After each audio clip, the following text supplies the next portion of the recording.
emergency orchid transplant. This bifoliate Cattleya needs to be transplanted, and we have to turn this into this, so this can go in this. Welcome to the Nature Company. If this is the kind of information you're interested in, please hit that subscribe button down below if you haven't already, and that notification bell to be notified of all our upcoming content so you don't miss out on a thing. So this is one of our little smaller varieties of Cattleyas. It's one of the bifoliates, and this is in desperate need of a quick transplant. We can see all this new root growth that's happening here, all these beautiful new roots that are popping up all over the show with all these new sprouts happening. And if we notice here on this new growth, we have a dead little shoot here, another little shoot here that's given up the ghost. So we need to make sure that these stay strong. This looks like it's very possibly a calcium deficiency that has caused the growths on these ends to stop. So we don't want the calcium deficiencies to now hit these new growths. So this has to be transplanted and then looked after properly. So first of all, we just got to remove it from the pot. Just give the pot a quick little squeeze. And comes out as easy as that. Removing all the old media. There we go. And then with Cattleyas, you'll see that as they grow, all the new roots come from the new growths. All the old growths at the back end have got all those old dead roots. So you're going to be cleaning off the roots from the rhizome from the back original end of the plant. Here we can see another little bud that's about to sprout up. So we can remove all these old dead roots from the original back end of the plant and cut off on the way forward to see where those new growths start, and you'll see all those new roots. And any old dead pseudobulbs, you can just trim those off at the same point.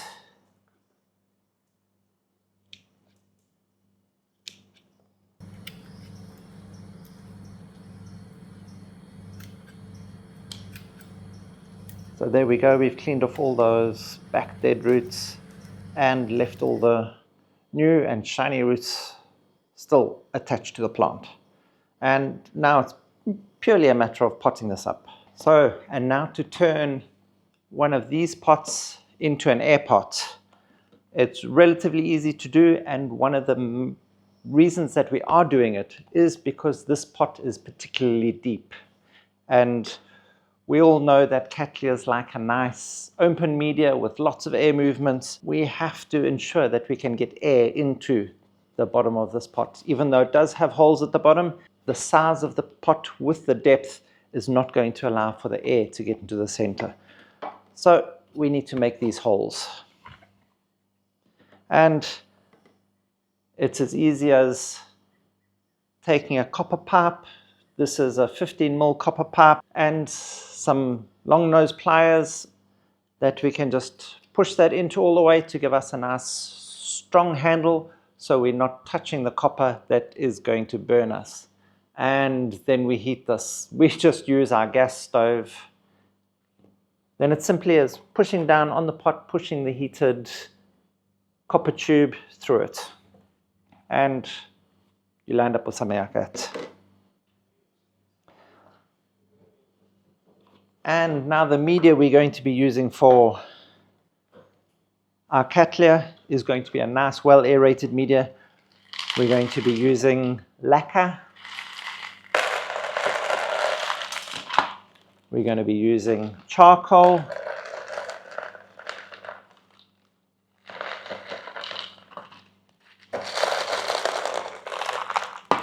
And some nice orchid bark.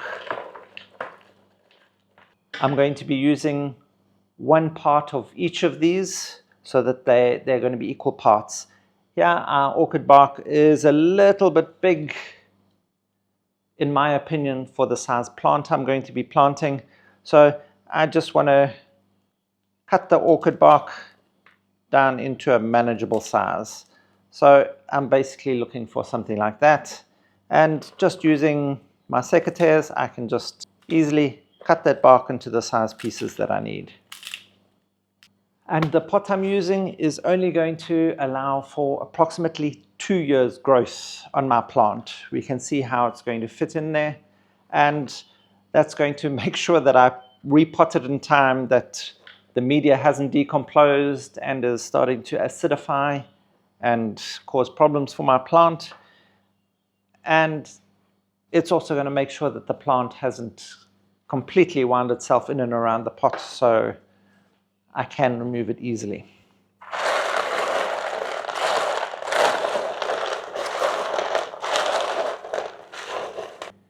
We just mix it up to ensure that it's a nice even consistency, and simply as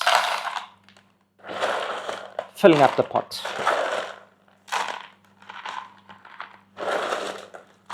Okay, here we can see and understand now that we are going to get all that good air movement into the pot.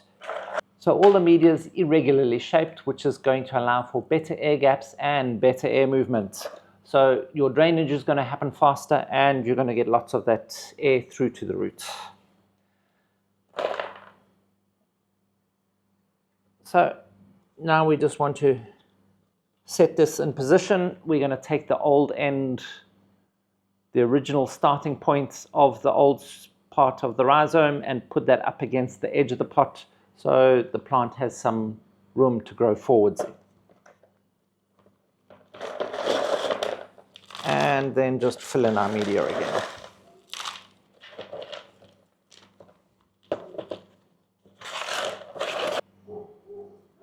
We're going to have to use a stake to hold it upright. We'll just should have set the stake in earlier again. Same mistake I make every time. There we go. And then just using a tie to one of the pseudobulbs just to help hold the plant upright so that it doesn't blow over and it can settle in nicely. And then once we've got that all tied up, what we can do is just fill in around the edges with that media. Just giving a little shake just to settle the media down.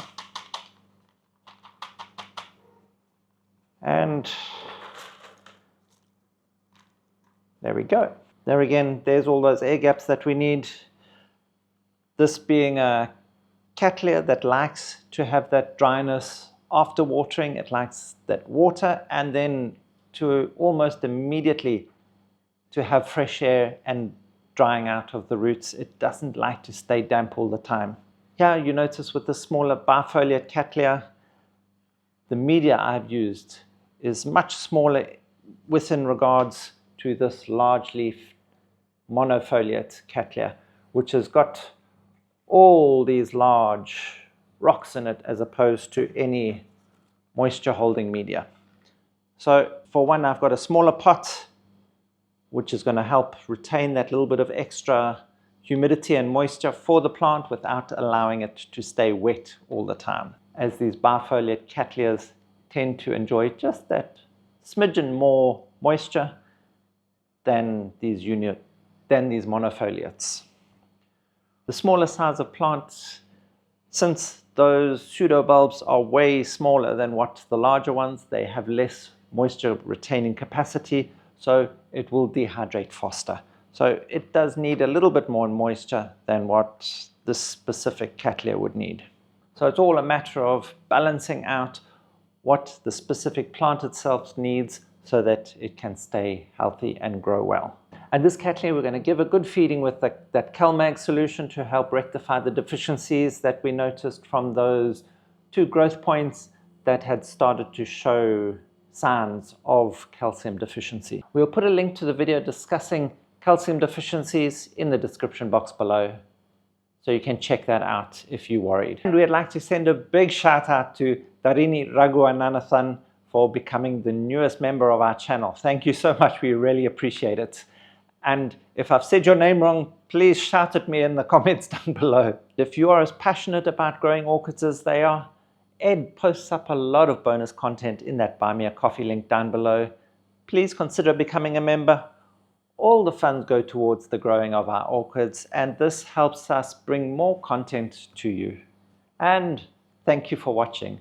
If you found any of this information helpful, please hit that like button, hit that subscribe button down below, and that notification bell, bing bong, to be notified of all our upcoming content so you don't miss out on a thing.